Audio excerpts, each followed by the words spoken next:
हैं आप लोग। आज भी आपका मैं फिजियोलॉजी का नेक्स्ट लेक्चर आपको देती हूँ, जो है हमने ल्यूकोसाइट्स कर लिए थे। अब रेटिकुलर एंडोथेलियल सिस्टम होता है, एक स्पेशलाइज सिस्टम होता है हमारी बॉडी में हमारे प्रोटेक्शन के लिए, ठीक है।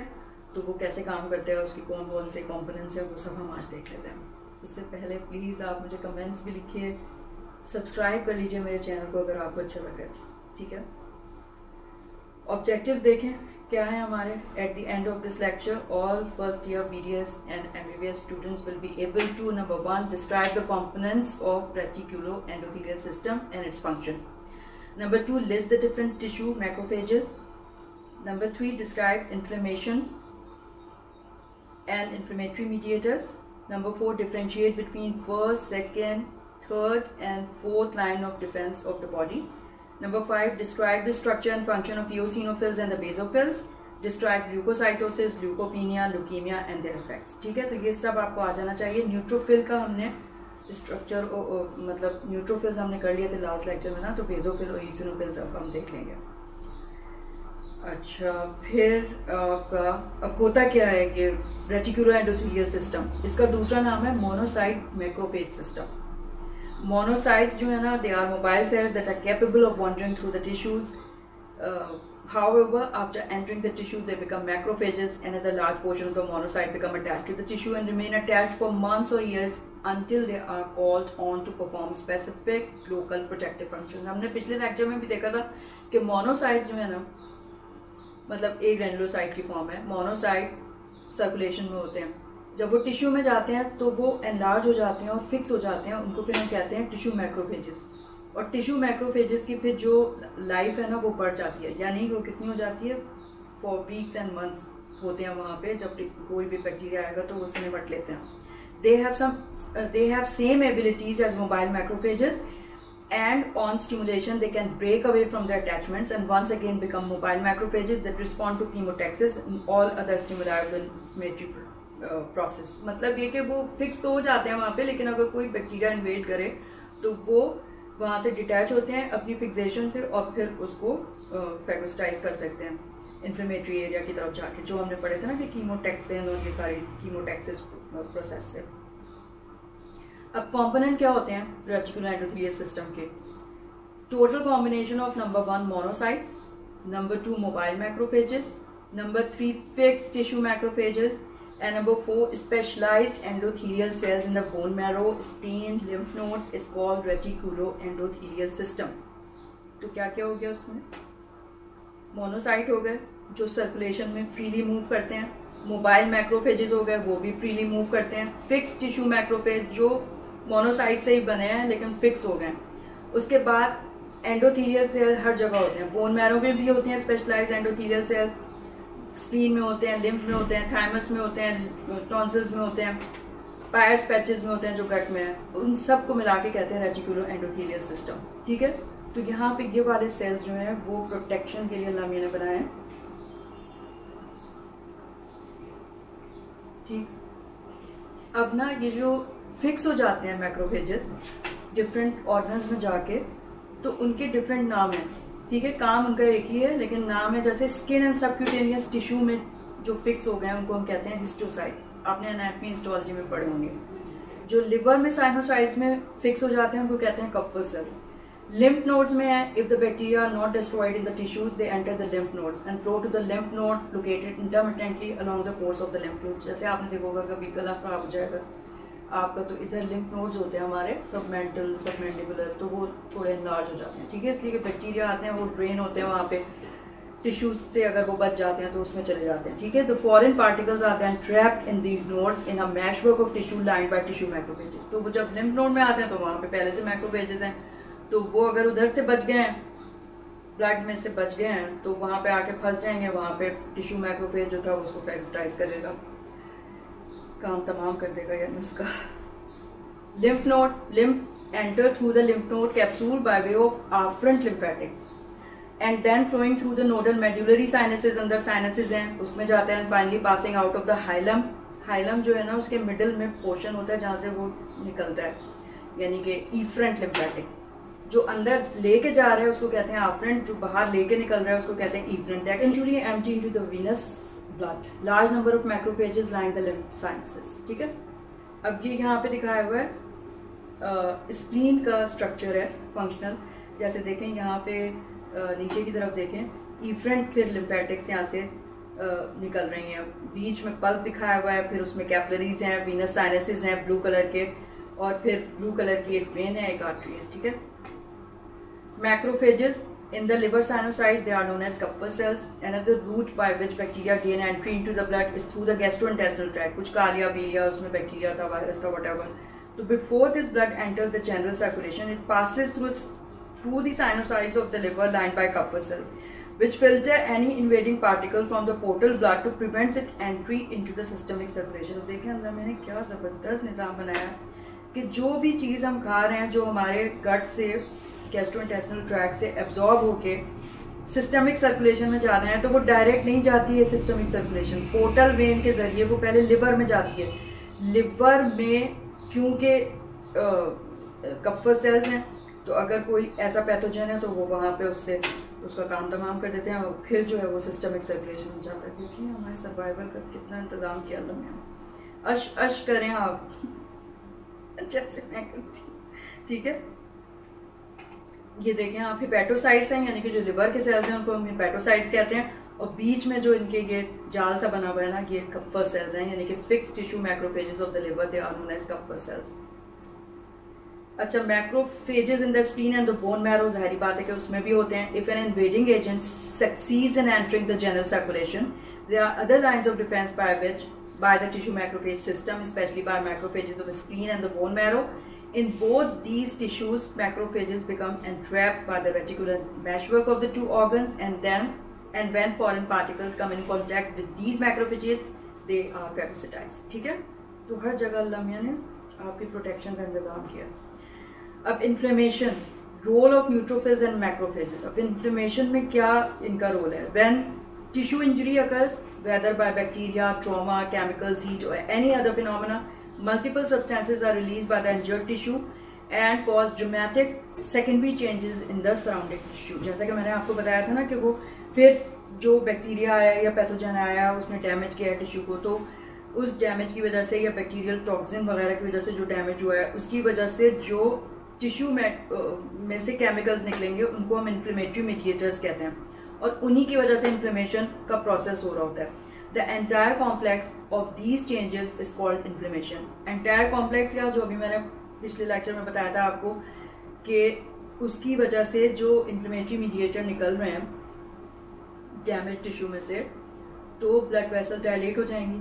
ठीक है, ज़्यादा ब्लड वहाँ पे आ जाएगा, रेडनेस हो जाएगी, फिर क्या होगा, डायलेट हो जाएंगी ब्लड वेसल्स और उनकी कैपिलरी परमिएबिलिटी इंक्रीज हो जाएगी, यानी कि पोर्स बड़े हो जाएंगे, उसमें से फ्लूइड लीक करने लगेगा, उसमें क्लॉटिंग फैक्टर्स भी हैं, कॉम्प्लीमेंट सिस्टम की प्रोटीन्स भी हैं, वो सब एक्टिवेट होने लगेंगी। न्यूट्रोफिल्स और ये जो मोनोसाइट्स हैं इनकी मार्जिनेशन हो जाएगी एंडोथेलियल लाइनिंग में, और फिर वो डायबिटीसिस करके सूडोपोडिया के साथ मूव करते हुए उस डैमेज एरिया में आ जाएंगे जहां से कीमोटैक्सिन्स निकल रहे हैं, ये इन्फ्लेमेटरी मीडिएटर। ठीक है, तो ये जो इन्फ्लेमेटरी मीडिएटर्स हैं उसमें काइनिन है, मतलब ब्रैडिकाइनिन, वो बहुत पेनफुल होता है। तो हमें फिर क्या क्या होगा, जब प्लाज्मा प्रोटीन्स भी लीक करेंगी, फिर क्लॉटिंग भी हो जाएगी, तो स्वेलिंग हो जाएगी। ठीक है, तो यानी 3 चीजें होंगी इन्फ्लेमेशन में, एक रेडनेस हो जाएगी, एक स्वेलिंग हो जाएगी, और एक पेन होगा, टेंडरनेस होगी। ठीक है, तो इन सब चीजों को मिला के कहते हैं inflammation. Inflammation is characterized by number 1 vasodilation of the blood vessels, number 2 increased capillary permeability allowing leakage into the interstitial spaces, often number 3 clotting of the fluid in the interstitial space due to leakage of fibrinogen from the capillaries. Next हम जब पढ़ेंगे platelets और clotting तो हम देखेंगे कि जब ये लीकेज होती है प्लाज्मा प्रोटीन जो कि क्लॉटिंग फैक्टर्स भी हैं उसमें फिब्रिनोजन है, तो फिर वो क्लॉटिंग भी होने लगती है वहाँ पे।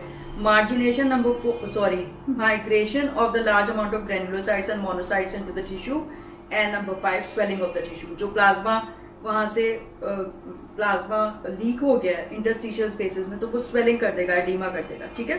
तो ये सारी चीजें इन्फ्लेमेशन कहलाती हैं।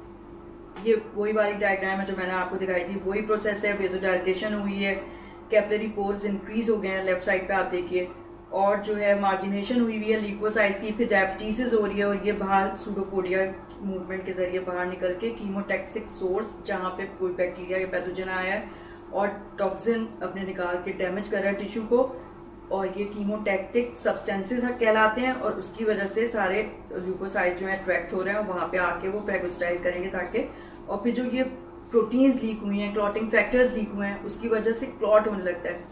तो एक प्रोटेक्टिव फैक्टर भी होता है इन्फ्लेमेशन का, जिसको हम कहते हैं वॉलिंग ऑफ फिनोमेना, यानी कि बॉल बन जाती है जहाँ पे बैक्टीरिया है वो फर्दर स्प्रेड ना करे, यानी कि पूरे ब्लड में ना फैले, उसी जगह पे रहे, वहीं पे फैगोसाइटोसिस होती रहे। तो ये एक प्रोटेक्टिव मैकेनिज्म है। मगर बहुत सारे बैक्टीरिया होते हैं जिनकी जो ऐसे टॉक्सिन बनाते हैं जो बहुत विरुलेंस होती है, यानी कि उनकी डिजीज प्रोड्यूसिंग पावर बहुत ज्यादा होती है, उसको कहते हैं विरुलेंस। अगर ज्यादा है तो वो तोड़ भी सकते हैं उसको, फिर तो सेप्सिस कर देंगे, पूरे ब्लड में फैल जा सकते हैं।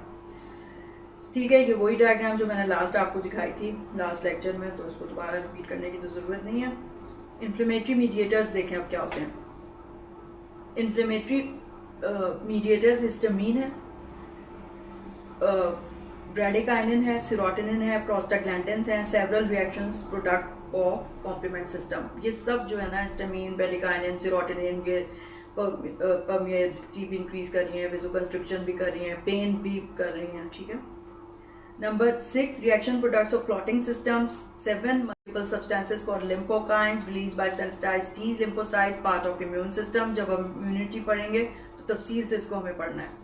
These substances activate the macrophage system, and within few hours the macrophages begin to devour the destroyed tissues, but at times the macrophages also further injure the still living tissues. ठीक है। Walling off मैंने आपको बता दिया, walling off phenomena of inflammation. One of the first effect of inflammation is to wall off the area of injury from the remaining tissue, ताकि वहीं पे रहे वो इन्फेक्शन कंटेन हो जाए, दो दिन आप फैले, ठीक है। The tissue spaces and the lymphatics are blocked by fibrinogen. अब जो फिब्रिनोजन आया था उसने क्लॉटिंग कर दी ताकि वो क्लॉट हो जाए और बिल्कुल कंटेन हो जाए, so that after a while fluid barely flows through these spaces. This walling off process delays the spread of bacteria or toxic products, ठीक है। तो ये कितना प्रोटेक्टिव है। मैक्रोफेज एंड न्यूट्रोफिल्स रिस्पॉन्स, अब देखें फर्स्ट लाइन ऑफ डिफेंस, यानी कि against infection first line of defence जो है वो क्या है। जैसे ही कोई बैक्टीरिया एंटर हुआ कहीं से भी, मतलब गैस्ट्रोइंटेस्टिनल ट्रैक्ट से हुआ, स्किन से चला गया, रेस्पिरेटरी सिस्टम से इनहेल हो गया, जहां से भी आया, सबसे पहला जो फर्स्ट लाइन ऑफ डिफेंस है ना वो टिश्यू फिक्स टिश्यू मैक्रोफेज है, ठीक है। तो within minutes after inflammation begins, the macrophage already present in the tissue immediately begin their phagocytic actions, ठीक है। तो सबसे पहले उसका जो है ना वास्ता पड़ेगा टिश्यू मैक्रोफेजेस, तो टिश्यू मैक्रोफेजेस को फैगोसाइटाइज कर देगा। तो ये फर्स्ट लाइन ऑफ डिफेंस है। सेकेंड लाइन ऑफ डिफेंस क्या है, neutrophils. Within first hour or so after inflammation begins, large number of neutrophils begin to invade the inflamed area from the blood. This is caused by products of inflammation that initiate the following reactions: margination, diapedesis, chemotaxis. वही चीज जो मैं आपको बार बार बता चुकी हूँ वही होगा। न्यूट्रोफिल फिर इस तरह से, अभी मैंने डायग्राम दिखाई थी, कीमोटैक्सिस एमिबॉइड मूवमेंट से करते हुए उस जगह पे पहुंच जाएंगे जहाँ पे पैथोजन है। थर्ड लाइन ऑफ डिफेंस क्या है, second invasion of macrophages in the tissue. अब मोनोसाइट जो वॉन्डर कर रहे हैं ना सर्कुलेशन में फ्री, वो फिर टिश्यू में आने लगेंगे, स्वेल हो जाएंगे, मैक्रोफेज बन जाएंगे। Along with the invasion of neutrophils, monocytes from the blood enter the inflamed tissue and large to become macrophages. ये थर्ड लाइन ऑफ डिफेंस है। फोर्थ लाइन ऑफ डिफेंस क्या है, increase production of granulocyte and monocytes by the bone marrow. अभी आपको मैंने जब diagram दिखाई थी इन्फ्लेमेशन की, तो उसमें आपने देखा था कि मैक्रोफेज से इंटरलूकिन 1 बन रहा है, ट्यूमर नेक्रोसिस फैक्टर बन रहा है, granulocyte monocyte colony stimulating factor बन रहे हैं, वो बोन मैरो में एक्ट करते हैं और फिर एक्टिवेट कराते हैं प्लूरिपोटेंशियल स्टेम सेल्स को, कमिटेड स्टेम सेल्स को ग्रेन्युलोसाइट मोनोसाइट बनाएंगे, ठीक है। तो ये फोर्थ लाइन ऑफ डिफेंस होती है, यानी कि अगर कोई पैथोजन आया है तो फिर जल्दी जल्दी बोन मैरो बनाने लगता है, और ताकि क्योंकि कॉम्बैट करने की और ज़रूरत होगी, जो कर रहे हैं और पूरे बैक्टीरिया मार नहीं पा रहे हैं और ज़रूरत है, तो कहाँ से आएंगे? बोन मैरो से नहीं बन के आएंगे। ठीक है, तो इसको फोर्थ लाइन ऑफ डिफेंस कहते हैं। फर्स्ट लाइन ऑफ डिफेंस क्या है? Fix tissue macrophages. Second line of defence neutrophils. Third line of defence macrophages, जो मोनोसाइट्स सर्कुलेशन में थे वो टिश्यू में आगे स्वेल होकर मैक्रोफेज बन गए। फोर्थ लाइन ऑफ डिफेंस जो इन्फ्लेमेटरी मीडिएटर बने थे, interleukin 1, granulocyte, monocyte, colony stimulating factor, वो बोन मैरो को स्टिमुलेट करके ज्यादा न्यूट्रोफिल्स और मोनोसाइट्स और ये सब बनाएंगे और ये फिर ब्लड में आएंगे ताकि कॉम्बैट कर सकें। ठीक है, ये फोर्थ लाइन ऑफ डिफेंस कभी नहीं भूलने आपने कि कौन कौन से किस तरह से कोई भी पैथोजन आए तो ये निमटने के लिए किस तरह से तैयार होते हैं। देखें अल्लाह मैंने कितना हमें बचाने की तो खुदकुशी तो आराम है ना, आप इससे अंदाजा लगाएं कि इतना सर्वाइवल हमारा रखा हुआ है अल्लाह मियां ने। सोचो और करो, कुरान शरीफ पढ़ो, बल्कि फिजियोलॉजी पढ़ोगे तो और अल्लाह से तुम करीब होगे। कुरान शरीफ आप पढ़ें, अशश करें, आप इसको मिलाएं उससे। Eosinophils. Eosinophils normally constitute about 2% of all the blood leukocytes. They are weak phagocytes and they exhibit chemotaxis, but in comparison with the neutrophils, it is doubtful that they protect against usual type of bacteria. मतलब phagocytosis इसका कोई ऐसा significant काम ये phagocytosis का नहीं करता। Eosinophils are produced in large numbers into tissue diseased by parasites. Especially जो parasite होते हैं ना, उनके लिए ये किल करने के लिए है। Eosinophils attach themselves to parasites by way of special surface molecules and release substance that kill parasite in several ways. Number 1 क्या है? By releasing hydrolytic enzymes from the granules which are modified lysosomes. Number 2 by releasing highly reactive forms of oxygen that are lethal to the parasites. Number 3 by releasing from the granules highly larvicidal polypeptide called major basic protein. मतलब larvicidal जो parasite के larvae होते हैं ना, तो उन उसके लार्विसिडल polypeptide होते हैं जो उसको हाइड्रोलाइज कर देते हैं, यानी कि किल कर देते हैं उसको। तो इओसिनोफिल्स जो है ना पैरासिटिक इन्फेक्शन में बढ़ जाएंगे। Eosinophils also have a special propensity to collect in the tissues in which allergic reactions occur, such as in the peribronchial tissue of the lungs in people with asthma and skin after allergic skin reaction. तो जितनी भी allergies हैं ना उसमें ये बढ़ जाएंगे। ठीक है, जैसे एस्थमा है, जेनेटिक डिस्पोजिशन जिनको होती है, जो एनवायरमेंटल एंटीजन से इनअप्रोप्रिएट एलर्जिक रिस्पॉन्स होती है, आगे हम पढ़ेंगे। तो वहाँ पे ना क्या होता है कि पेरीब्रोंकियल टिश्यू में ये आ जाते हैं, उनकी वजह से जो मीडिएटर बन रहे हैं, जो भी रिलीज कर रहे हैं, तो उसकी वजह से कंस्ट्रिक्शन हो जाती है ब्रोंकाई की, तो सांस में तकलीफ होती है, वैसे होता है। Mast cells and basophils release an eosinophil chemotactic factor that causes eosinophils to migrate toward the inflamed allergic tissues. ठीक है, the eosinophils are believed to detoxify some of the inflammation-inducing substances released by the mast cell and the basophil, probably also to phagocytize and destroy allergen antibody complexes, thus preventing excess spread of the local inflammatory process. ठीक है, तो specifically अगर आपसे कोई पूछ रहा है कि अगर इओसिनोफिल्स हैं तो कौन सी 2 कंडीशन में बढ़ सकते हैं, तो कौन सी कंडीशन में? पैरासिटिक इन्फेक्शन में बढ़ सकते हैं, एलर्जिक रिएक्शन में बढ़ सकते हैं। ठीक है, अब बेसोफिल्स जो हैं उनका क्या काम है? तो basophils in the circulating blood are similar to large tissue mast cells located immediately outside many of the capillaries in the body. Both mast cells and the basophil liberate heparin into the blood, a substance that can prevent blood coagulation. Heparin जो है ना वो natural anticoagulant है, लेकिन वो इतने थोड़े amount में होता है कि सिग्निफिकेंट काम नहीं कर सकता जब तक, लेकिन उसको अगर सिंथेटिकली हम हेपरिन को यूज़ करें सबक्यूटेनियस या इंट्रावीनस, तो फिर ये क्लॉटिंग के प्रोसेस को बहुत बढ़ा देता है और कोगुलेशन होने लगती है। ठीक है, सॉरी, क्लॉटिंग को प्रिवेंट करवा देता है। ठीक है, अगर क्लॉट बन रहा है तो उसको प्रिवेंट करेगा heparin, natural anticoagulant. The mast cells and the basophils also release histamine as well as smaller quantities of bradykinin and serotonin. ये सारे inflammatory mediators हैं। The mast cells and the basophil play an exceedingly important role in the types of allergic reactions because the type of antibody that causes allergic reactions is the immunoglobulin E, IgE. ये हम immunity में मैं आपको पूरा तफसील से पढ़ाऊंगी immunoglobulins। ठीक है, A type has special propensity to become attached to the mast cells and the basophil. जो एलर्जीज है ना, एलर्जिक पेशेंट है उनमें ज़्यादा इम्यूनोग्लोबुलिन EIG बन रहा होता है, और वो IG जो है एंटीबॉडी वो मास्ट सेल्स और बेसोफिल को जब अटैच करती है ना तो वो डीग्रेनुलेट हो जाते हैं और उसमें से हिस्टामीन निकलती है, ब्रेडिकाइनिन, सेरोटोनिन, ये सब चीज़ें निकलती हैं, तो उसकी वजह से वेसो कंस्ट्रिक्शन वगैरह होने लगती है, ठीक है, ब्रोंको कंस्ट्रिक्शन और ये सब होने लगता है, एस्थमा प्रेसिपिटेट कर सकता है. When the specific antigen of the specific IgE antibody subsequently reacts with the antibody, the resulting attachment of the antigen to antibody causes the mast cell of the basophil to rupture.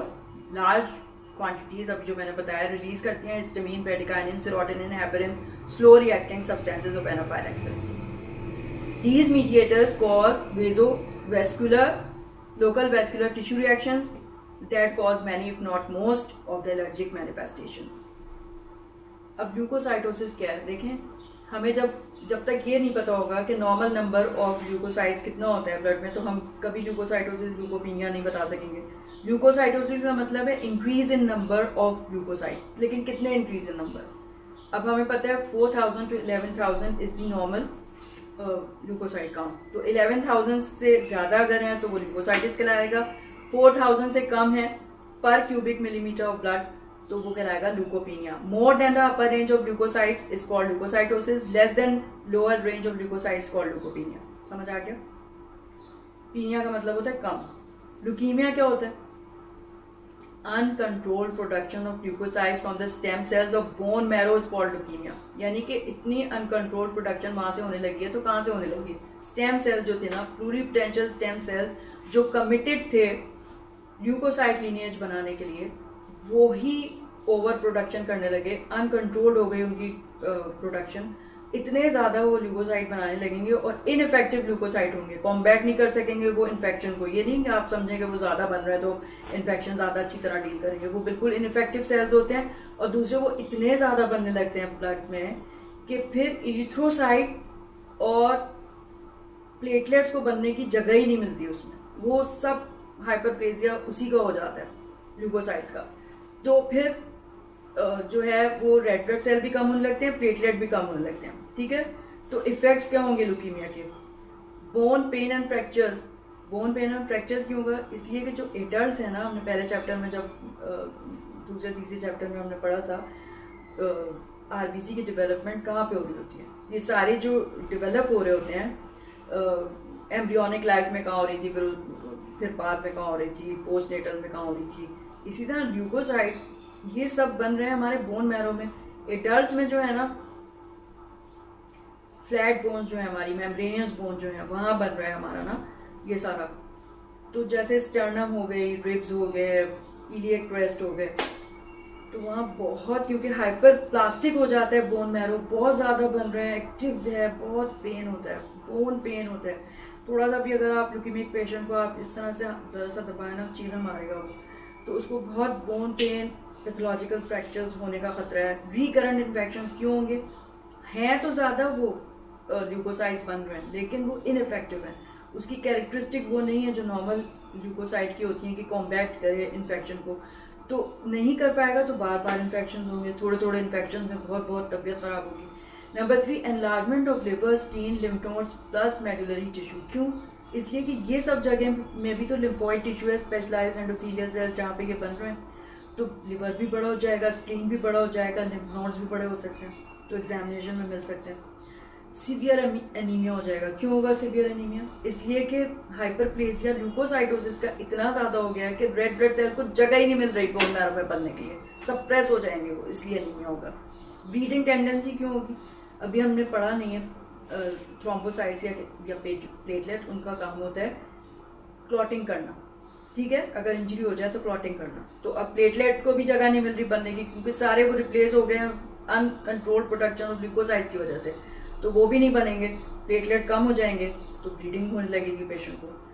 Number 6, excessive use of metabolic substrate by the growing cancerous cells leading to weight loss called cachexia. अब क्या है कि इतनी ज़्यादा मतलब turnover हो गया leukocytes का, तो उसको मेटाबॉलिक सबस्ट्रेट जाहिर है उसको चाहिए ना, उसको तो खाना पीना है, उसको तो सर्वाइव करने के लिए उसको न्यूट्रिशन चाहिए, तो सारा का सारा जो कैंसरस सेल खा जाएंगे ना, तो पेशेंट का क्या होगा, उसको वेट लॉस होने लगेगा। उस वेट लॉस को जो कैंसर में हो रहा होता है ना, उसको हम कहते हैं किकैक्सिया। ठीक है, तो ये इफेक्ट्स होने लगेंगे उसको। ये आपका खत्म हो गया रेटिकुलो एंडोथेलियल सिस्टम। अब इसको बहुत अच्छे से आप पढ़ लीजिए। ठीक है, किताब में से पढ़ें, लेक्चर मेरा सुन लें, और जो है फिर इसमें मैं लिखना भूल गई हूँ कि आप वो करें ना, असाइनमेंट अपना जो बनाएंगे उसमें आप पहला क्वेश्चन लिखिए। Question 1, what are the components of reticuloendothelial system.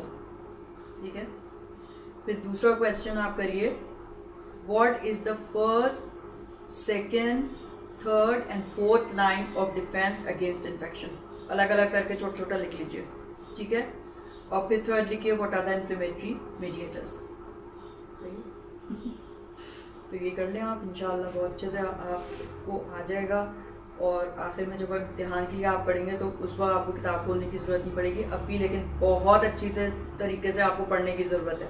जो चीज़ भी क्लियर नहीं हुई है, जब तक देखें आपका कंसेप्ट नहीं होगा, आपको फिर बहुत मुश्किल होगी आगे। तो अब हमने इतना सारा ये पढ़ लिया, अब समझ में आ गया है, इन्फ्लेमेशन भी समझ में आ गया, रेटिकुलो एंडोथेलियल सिस्टम के कॉम्पोनेंट्स हमें आ गए। अब जो है वो हम जब इम्यूनिटी पढ़ेंगे तो बिल्कुल आसान लगेगा आपको। नेक्स्ट 2-3 लेक्चर आपके ना इम्यूनिटी पे मैं दूँगी। ठीक है, okay, thank you so much. Please comment कीजिए और सब्सक्राइब कर लीजिए मेरे चैनल को। थैंक यू, खुदा हाफिज़।